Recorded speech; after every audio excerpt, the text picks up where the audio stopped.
Starting the recording. 3, 2, 1. Hello, everybody. Welcome back to the Direct Recap Show. That's right. There are 2 in 2 weeks. Oh, my goodness. What is happening? I am your host, Corey Deering. Alongside me, though, not that retro code because he's working. But you know her, you love her, the Mad Farmers herself, Stephanie Klimov joins me. Hello, Stephanie. Hello. Ride or die Nintendo fans, and we shall channel Ed's spirit here because we can't do this without him. That's true. Yeah, I mean, it's kind of weird not doing this with Ed, but also, you know. Yeah, and I'm not going to even try to mimic that energy because no one else can. You can't, right? I mean, you just can't. You can't. I would just look silly. I mean, well, to be fair, Ed looks silly, but he can pull it off. And well. We love you, Ed. We wish you were here, and I know we'll talk about this direct at some point. Yeah. Just not this second. So. Yeah, definitely. So Nintendo decided to drop a partner direct, focusing on third-party games. As of this morning at 9 a.m. Eastern Time, 6 a.m. Pacific. It was 25 minutes focusing on third-party games and some smaller, it seemed like smaller indies or announcing some indies coming soon. Overall, Stephanie, I want to get your opinion. I thought this was a very expected direct is the best way I can say it. Nothing was a big surprise. I think a lot of it was expected or rumored. I think from the rumors I've been following, the only game that wasn't shown here was the Batman collection, which has been rumored for a while. But overall, I saw about 4 or 5 things I'm going to pick up, but also nothing too unexpected. I think you nailed it right on the head. I mean, I'm sure a lot of Nintendo fans are pretty pissed off by it, but if people set their expectations correctly, this was like you said, a very expected direct. There wasn't anything that was a shock and awe type of announcement, but I would kind of expect that from maybe their primary or major direct, like with their first party, which I now am convinced will be saved for the fall or something. Or maybe there'll be those game-specific minis that will continue to happen. Yeah. So I'm not upset. I'm not disappointed. This comes up just about 1 week of the Xenoblade direct. But it was okay. I have a couple that I'll be buying for sure, Yeah, I mean, I still expect a kind of, it might be a direct mini, right? Like, I mean, they've done first party direct minis as well. I still expect maybe one of those, but I think we're definitely going to get a Splatoon specific direct. I think we're going to get a Pokemon direct at some point. Because there's still some rumored first party games like the Metroid Prime trilogy remaster, which is now supposedly 3 separate games, which is kind of interesting. That is supposedly coming out this fall. The first game, the rumored Fire Emblem game that's done, some sort of Zelda port. Those are 3 kind of really major games that are heavily rumored and heavily discussed by insiders that are just done and waiting. But we're not here to talk about that. As much as I would love to kind of talk about rumors and speculation. And, we love it. But we're here to talk about the third-party stuff. Stephanie, what caught your eye in this direct? So I found that there were some titles by Devolver and Annapurna because I'm just a big fan of. And the first was Lorelei and the Laser Eyes, which is a weird title, but it is a suspense action puzzle game. There's murder, deception, and intrigue. It's got that black and white aesthetic with splashes of red and pink.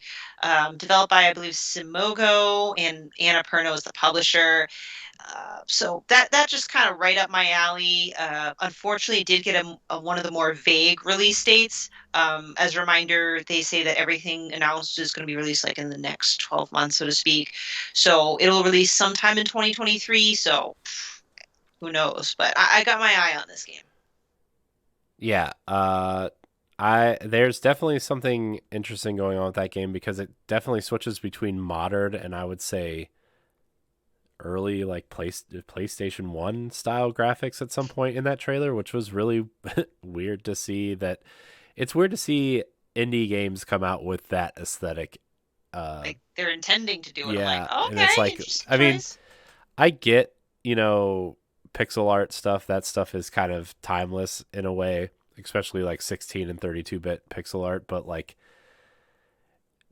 I mean, I guess it's if you want to do that, then uh, good on you, I guess. But it's not the whole game. Obviously, there was just a little section in the trailer where there was, some PlayStation remnants in there. Yeah, and I mean, most of the times when I see trailers like this that are very vague, and obviously it's not so much gameplay or not a ton of gameplay, you kind of wonder where is it in development, and B, is it going to be any good? I guess the reason why I'm still gonna keep tabs on it is because Annapurna tends to select and put out decent games, so I have faith and trust in them. They haven't broken that trust yet, Mm-hmm. so that's one of the ones. How about you? I mean, I think the big one for me would be Persona 5 is coming. Uh, Yes. I played a lot of Persona 4 on the Vita when I had one, and it was uh, a really interesting kind of RPG mixed with kind of relationship simulator type thing. And I just, I know it's coming to Xbox Game Pass and stuff like that, but I just feel like I would get a lot more out of it if I was playing on the Switch because of the handheld mode and just my the again the flexibility of the Switch is gonna a game that I would theoretically get for free with my subscription on Game Pass. They're gonna get us some $60 out of me because I want to play it portably. Uh, Well, here's the thing that I really wasn't sure and I want to get your thoughts about it, especially since these will be available on Game Pass. So technically, Persona 5 Royale is going to be the first one to become available, and Persona 4 Golden and Persona 3 Portable will be released later, but they're all going to be sold separately. So can you hmm imagine three separate Persona games, each at $60 each, for example, hmm whereas you can play all three games on Game Pass? Like, does I I guess it's no surprise, but I am a little disappointed. Like, why not make it a pack, guys? Even if you have to sell the pack at a higher price. Yeah, but I mean it's the same reason why we just kind of discussed the Metroid trilogy being turned into three Yeah. separate games too, right? They know they can get away with it and people will buy it. Although I've heard that this is not the best version of Persona 3. Uh, Oh. there's the Fez version of Persona 3. This is more of a kind of I don't know if watered down is the right word, but I know like they do more of like a visual novel style animation uh style in this game other than like just kind of cutscene style thing that 4 and 5 have. Uh, but I'm more interested in 5 really. Mhm. I played a lot of Persona 4 Golden and it was fun. I don't know if I want to go back, and I definitely don't want to play the inferior version of a game if there's a Right. better version out there, especially because Fez is available on PlayStation platforms natively as a Mhm. PlayStation 2 game. Uh, so if you have a PlayStation 4 or 5, you can actually go buy it right now, I think for like $20, the Fez version, which is the ultimate version of that game. Uh, Okay. so yeah, I mean, there's definitely things to think about. Five Persona 5 for sure. Persona 4 is a maybe, which turns into a probably, which turns into yes. Yes.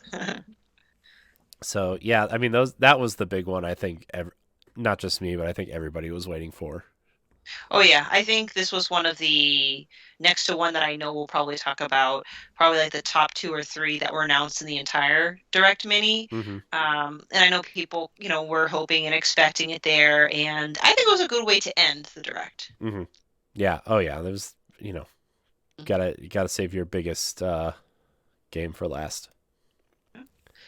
Um, the next one for me, I already mentioned Devolver Digital, so I'll just go with them next, and that's Return to Monkey Island. I just know that a lot of people were anticipating this release.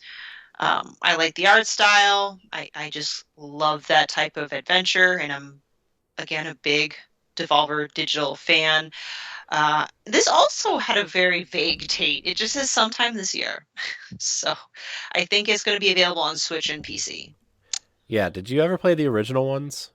I have not. That's why, like, my friend was talking about, oh, there's this game that they're gonna make a new one, Return to Monkey Island. So like, that's why I want to jump Yeah, on this train now. there's the first two are actually on Xbox as backwards compatible games. They're XBLA games. I think they're like $15 a piece. Oh, nice. And they're very beautifully animated. It's a different art style than this game. This art style didn't do a lot for me just because I've seen what they did with the remasters of the original games. But Okay. I think those original games are definitely worth going back to if you're excited for this one. I wonder if they'll ever release those games on another platform since Devolver seems to have the license to this game now. Or right, because I'm like, I don't think this would be the first time. Yeah, I don't. Yeah, yeah, I didn't see its history with Devolver, so okay. I might have Yeah. to play the original on Xbox before this Well, game, just so I can have well, some context. these games used to be LucasArts Games, so Oh, they're really? owned by like the Star Wars people, and the co-founder of that studio obviously is at Double Fine now, Tim Schafer, and the I always forget the other guy's name.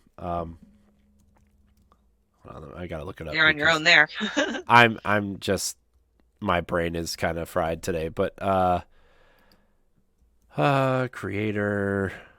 Sorry, Yeah, no everybody. This worries. is great audio. You only have Uh, COVID. I mean, you should be functioning at full capacity. yeah, it's fine. I can't, I can't find it. It's fine. It's okay. But yeah, I mean, these games were definitely great PC adventure games at the time and beloved. So highly recommend checking out those old games if you're excited for this one. Yay! What else are you excited for? Um, I think one that we're both excited for, and I think a lot of Boss Rush is excited for, is Mario Yep. Rabbids 2. Bowser's playable character. Great. I Yep. mean, it's just that game is so interesting and special in ways that you just don't expect. Like, everybody thinks of the Rabbids as these annoying kind of minion ripoffs, right? And Hmm. they're just dumb and stupid, and they made them charming in a way that you just weren't expecting, right? And to mix it with Mario, with laser blasters, with XCOM style gameplay, and then you have the Donkey Kong DLC, which was also really good. Like this game was just awesome, and I know everybody was waiting for a sequel, and I'm glad that we're getting one. Um, Yeah, this was a pleasant surprise, and I definitely was expecting to hear about it because I was almost worried this would be delayed because I don't think we heard anything about it for the longest time, and it was yeah, announced last year. yeah, Um, and I'm particularly excited because, you could tell by just like the font and the new Rabid Rosalina that it has a lot of Mario Galaxy influence on it, which is one of my personal favorite 3D Mario titles. I think another aspect of this Sparks of Hope game is you can move your character around before you attack. And yes, I'm very excited to have Bowser as part of my team. So I am all for this. It comes out October 20th. 20th. Yes. I also there's also like a little bit of an art style change. It's very subtle, but it definitely works. Has more of a almost like a Rayman art style in the environments. Just kind of not necessarily painted, but it definitely has like a painted aesthetic to it. There's some parts in the trailer that you can see it very dominantly. Like there's a part where I think Mario hops over a log with the Uh, rabbits, and you definitely see it there. So I'm very excited. This game Good is point. really. I think this game's going to be great because I think it's going to be the Ubisoft thing where like the first one is good, and definitely a surprise. But the second one is like an all-time great, right? Like Assassin's Creed 2, Mm, uh, that kind of stuff. Splinter Cell, Pandora Tomorrow, and you just think of Ubisoft and their sequels are always just something. yeah. And can I just say, it was just beautiful looking, and I don't know why.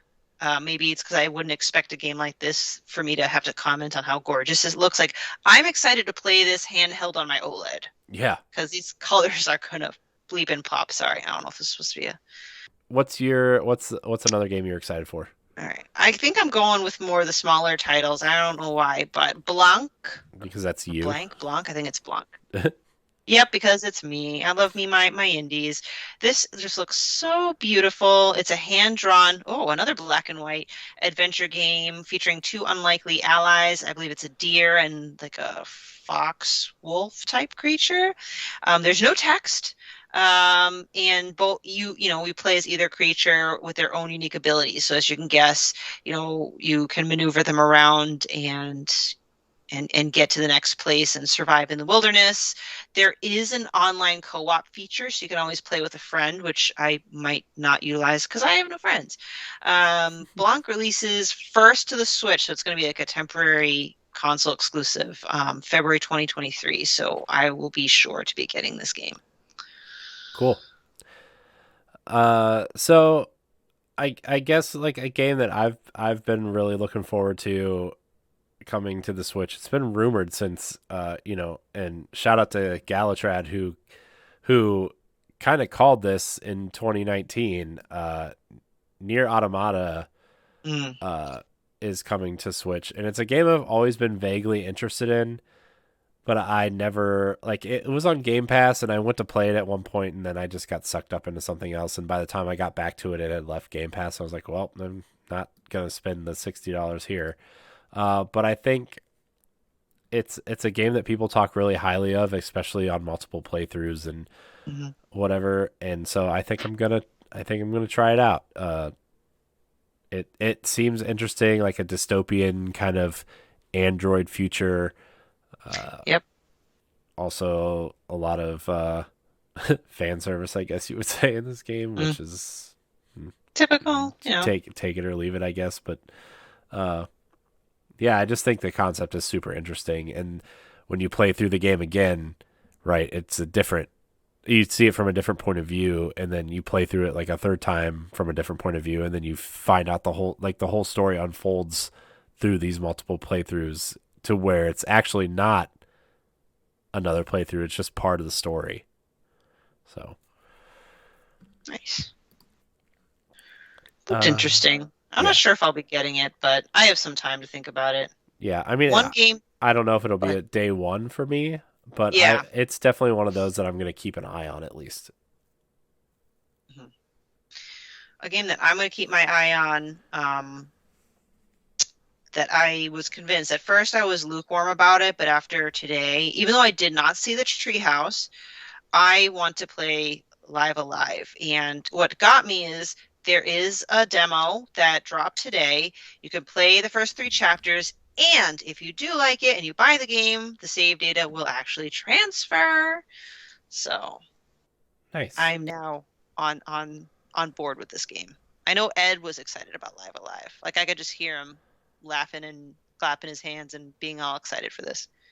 Yeah, I could. He's been talking about that game for I don't know however long it's been announced. Yeah.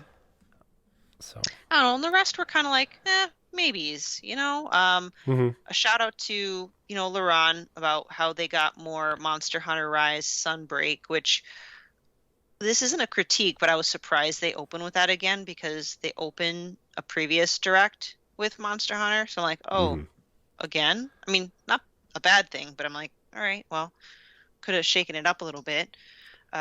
They showed another beefy trailer with gameplay, but the takeaway for that was the free title updates. So Capcom, Nintendo released a roadmap, and the first update will be in August, where you can get additional. Well, not get, you fight additional rare species, special creatures, and a new location. Three out of the four updates will be released this year. Nice.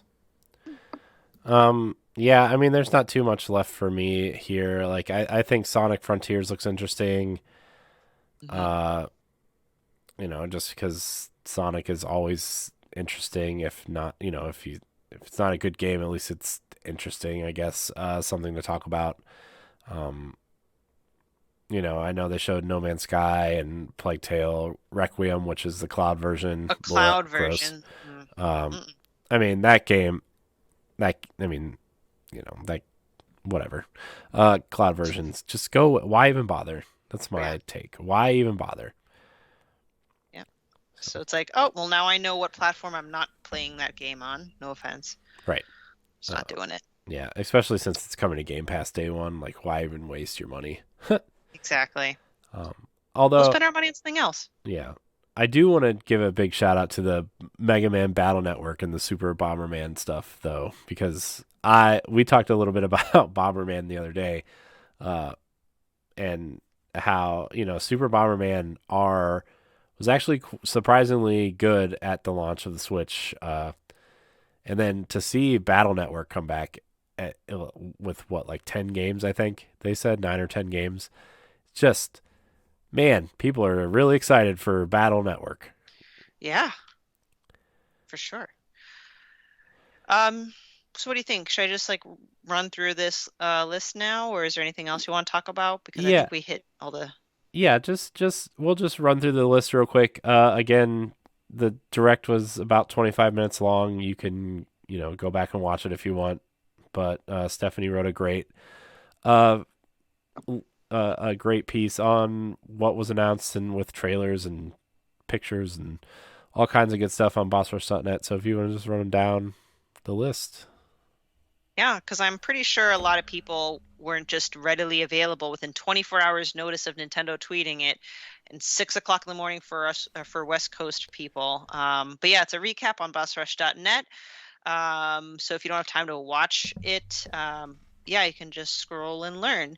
So again, Monster Hunter Rise Sunbreak opened. We already discussed that, and the first free title update arrives in August. I can't even pronounce it, and Laurent's gonna have to school me on this tomorrow. Seething basil geese, Yep, basil geese, bagel juice. I don't, bagel juice. I There don't you know. go. I don't know.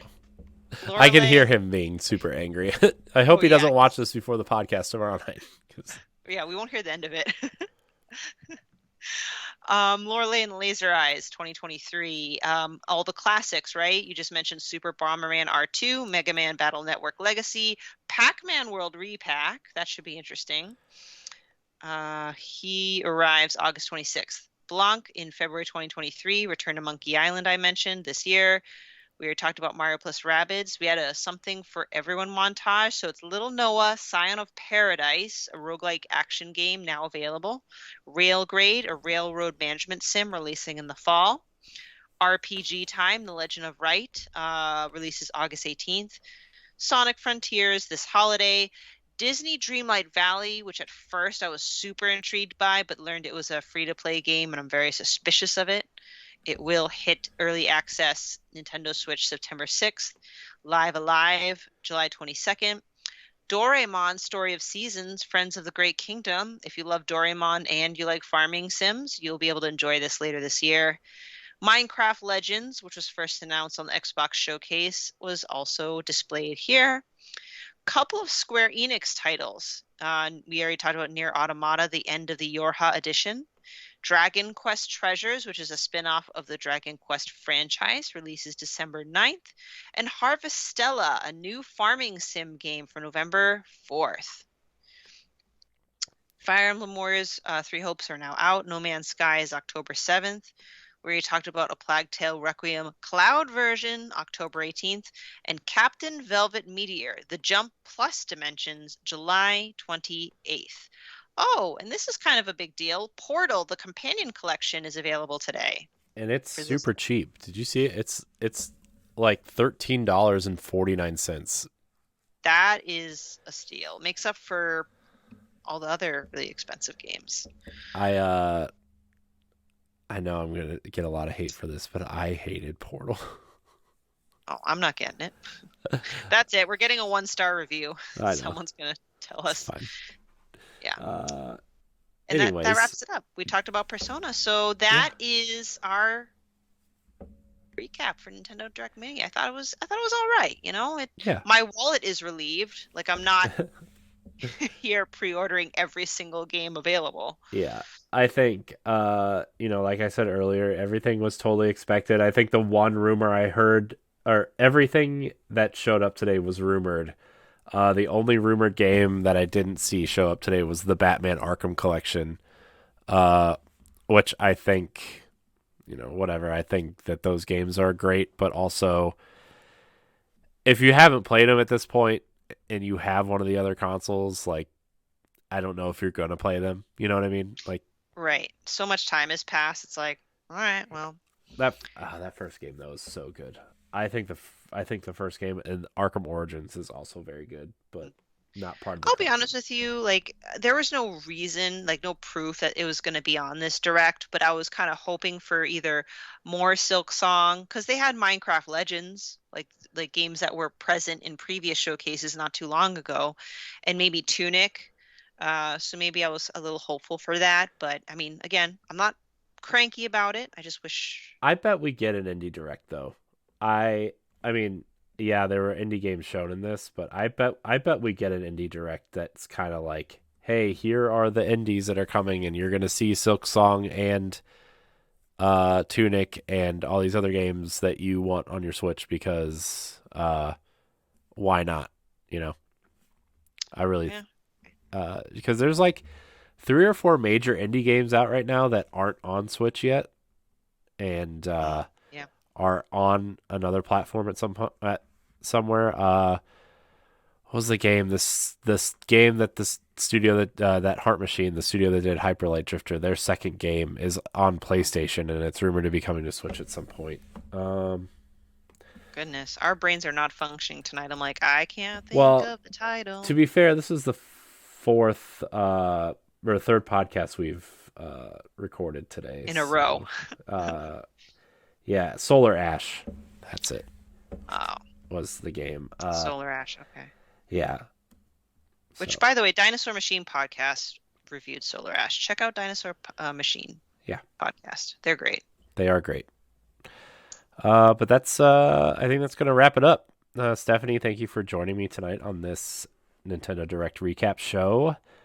Remember, you can find the Direct recap show after every Direct at some point within the next 24 hours, where we break down, talk about what we're excited for, and all that good stuff.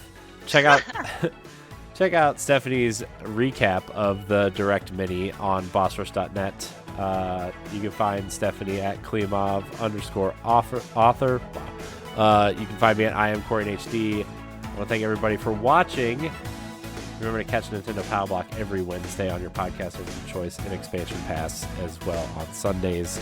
And we will see you next time on the Direct Recap Show. Goodbye, everybody. Bye.